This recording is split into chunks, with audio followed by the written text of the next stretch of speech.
Hey guys, welcome back to the channel. In this video, we're going through the 5 biggest money mistakes that I made in the last 10 years. Let's go for it. Number 1, buying that car. So as soon as I got a job in banking, it really didn't take me very long to spend my first couple of paychecks on a car that was out of my price range.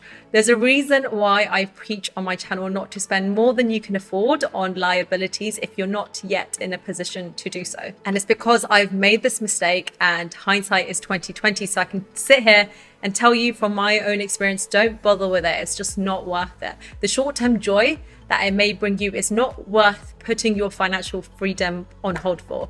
What I should have done, instead of having spent those paychecks on a liability, which is something that decreases in value over time, is instead having spent that money on an asset that can generate more money and generate wealth for me in the long term. And this is what I do now. If you watch my videos, you know that I heavily invest in properties. And the idea is for me to eventually have enough assets that can pay for those liabilities and give me passive income in the long term. I'm very happy to delay that spending on a few nice things or on random splurges right now until I've got other things and more important things for me, like financial freedom and flexibility for myself and those around me, in check first. So now I really know the importance of understanding the difference between an asset and liability. And I see a lot of people think that they're buying an asset, but actually they're buying a liability, or even the other way, buying a liability that's actually an asset, which isn't such a bad place to be in. But I recently saw a YouTuber talk about how you shouldn't buy Rolexes, full stop, as it's a liability.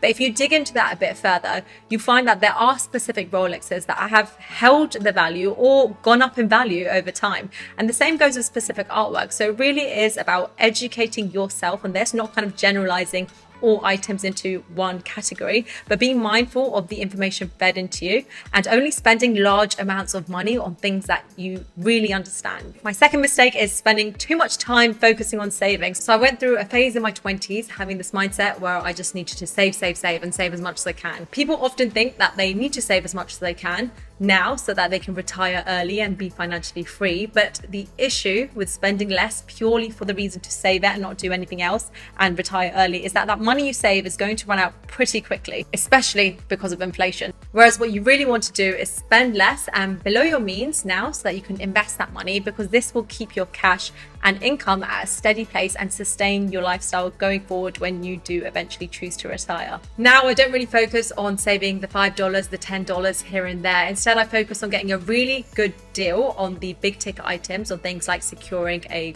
good mortgage rate and things that make a sizable difference to my living expenses, then spending the rest of my time and the rest of my energy to increase my earnings potential so that I can invest more, because again, there is no cap to this side, there are no limitations. Number 3, buy once, cry once. It took me a while to understand this, but if you think long term, this will be a phrase that you really appreciate. You'll spend more money on day one, but it will save you more money and a lot more stress further down the line. So I would cheap out on a lot of things and I would sacrifice on quality for the sake of saving a few quid here and there, only to find that that item didn't last very long and I would need to fork out more money to get a new one. So when I first moved into this apartment and had to spend a lot of money all at once on different items of furniture and different household appliances, all the stuff that I bought well and didn't cheap out on has lasted me. And all the stuff that I did cheap out on and tried to save a couple of quid here and there has costed me more money in the long term.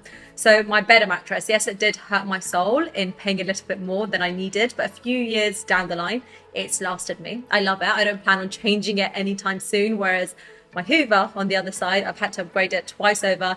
It's broken down on me multiple times. It's just not worth the additional stress and the additional expenses I had to go through instead of just paying it, buying it properly the first time round. If you spend the money properly the first time and don't mind forking out a bit more in exchange for durability and quality, then it's very likely you will make up that money in the long run. Number 4, not investing earlier. So I started making money when I was 19 with my first job in retail, but it wasn't until I was 24 that I actually started investing that money. And I wish I started earlier, obviously because of the power of compounding, which I've spoken about on this channel, is the fact that the earlier you start investing your money, the quicker it's going to just grow exponentially for you. But even more than that, it's because it would have instilled the discipline and the habits I needed for investing from earlier on. So when I started making proper money at the age of 21, it took me a further 3 years to actually understand investing and get comfortable with the idea of investing. I was scared to lose money. I didn't know which accounts to use. I didn't know what to invest in. I didn't even know what investing was. And if I just figured all that stuff out earlier, I would have been able to hit the ground running and put a decent amount of money in straight away when I actually started earning at 21 years old properly. If you want to get into investing and you don't know where to start, then I've got another video on that as well. But my advice to anyone who hasn't yet started investing, it's still worth putting kind of $10 or $20 into an investment account, because then at least you have the account, you verified it, you understand the basic knowledge of investing, so that when you do eventually start making money, you don't waste any more time and you can start investing straight away. A bit of a disclaimer to this point: if you are on a low income salary and you're kind of struggling to make ends meet, then just know that investing in the stock market will only get you so far, and it is a long-term game. If you only have a certain amount of money that you're able to save, you want to be investing in yourself and educating yourself around financial literacy and to increase your earnings growth potential first. At the very first point, this is a better investment than investing in the stock market, in my opinion. Number 5, the ant versus the grasshopper. I'm going to do something a bit different on this one, and I'm going to add a mistake that I don't want to make rather than one that I have already made. And I'm adding this one in here for those of you that are also on a similar journey to me to achieve financial freedom, just as a kind of reminder. In the book Die with Zero, the author Bill Perkins starts by telling a story about an ant and a grasshopper. He says that the ant works all summer long to store food and to gather food for the winter, but the happy-go-lucky grasshopper, in stark contrast, spends that same time playing around, having laugh, having fun, and so that when winter did finally arrive, the ant survived and the grasshopper starved to death. Brutal, but now let's replace food for money. You'd think that the moral of the story is work hard, be consistent, and save up instead of just lazing around and having fun all the time. But enter Bill Perkins, the author, who describes this perfectly and asks whether it is actually the right way to go. So of course, saving up some food is a pretty good idea, but did the ant really even get to play at all during its short life? So Bill reckons that most of us stay in this ant mode for way too long, optimizing our lives for work and for saving money, even once we are financially secure,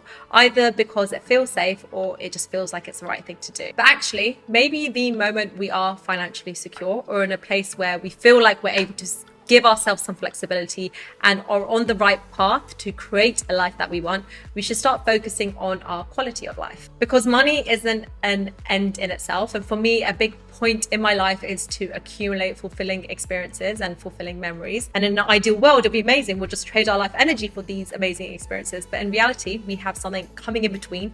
And that is the fact that we need to also make money to survive and then have those experiences. So it really is about getting the balance right and not chasing a forever moving goalpost in a way that you kind of forget to enjoy the here and now. So those are my 5 money mistakes, or mistakes that I don't want to make.